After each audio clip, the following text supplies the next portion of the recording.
Peringatan Hari Lingkungan Hidup Sedunia di Ibu Kota Nusantara atau IKN menjadi momentum untuk memperkuat kesadaran kolektif dalam menjaga kelangsungan lingkungan. Usai melaksanakan aksi bersih-bersih sampah, Otorita Ibu Kota Nusantara mengikuti telekonferensi bersama Menteri Lingkungan Hidup Republik Indonesia. Dan 2026 ini aksi bersih-bersih yang digelar di kawasan Masjid Negara Ibu Kota Nusantara menjadi bagian dari rangkaian peringatan Hari Lingkungan Hidup Sedunia 2026. Kegiatan tersebut dilanjutkan dengan telekonferensi nasional yang dipimpin langsung oleh Menteri Lingkungan Hidup Republik Indonesia. Dalam arahannya, Menteri Lingkungan Hidup menegaskan bahwa penyelesaian permasalahan lingkungan dan perubahan iklim memerlukan keterlibatan aktif seluruh lapisan masyarakat. Menjaga lingkungan tidak dapat dibebankan kepada pemerintah saja, melainkan harus menjadi gerakan bersama yang tumbuh dari kesadaran rakyat. Sebagai kota yang dibangun dengan konsep berkelanjutan, Ibu Kota Nusantara terus mendorong penerapan budaya ramah lingkungan melalui pengurangan sampah plastik, pemilahan sampah sejak dari sumbernya, serta penguatan program penghijauan kawasan. Lingkungan Hidup Republik Indonesia, Bapak Muhammad Jam. di rumah yang nyusup, tapi harus keras. Kita harus matanya mengelola sampah harus mulai dari dulunya.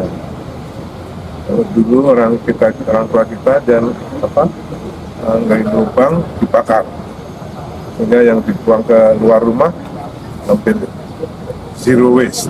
Zero waste itu sejak dulu, ya kan? Nanam pohon, lahiran pasti ada 2 pohon yang ditanam. Ada anak lahir, hutan itu.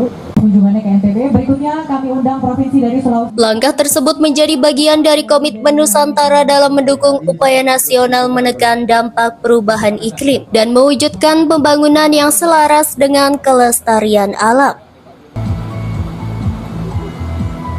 Sudah mulai untuk di luar KIPP, tapi sifatnya masih himbauan kepada masyarakat untuk melakukan pemilahan sampah, terutama pengolahan sampah organik di rumah tangga masing-masing.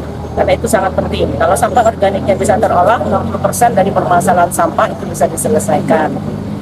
Yang kedua, kami sebenarnya juga menginginkan setiap halaman itu ditanami pohon-pohon yang sifatnya bermanfaat ya untuk kebutuhan keluarga.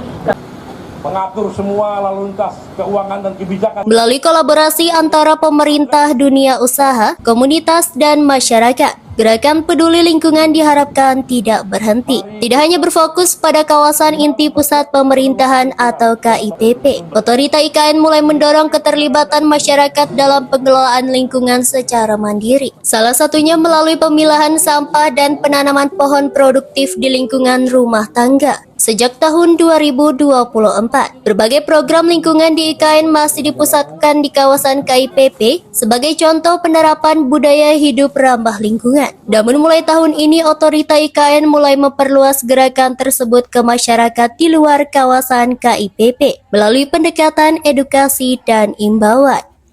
Delita Balikpapan TV melaporkan.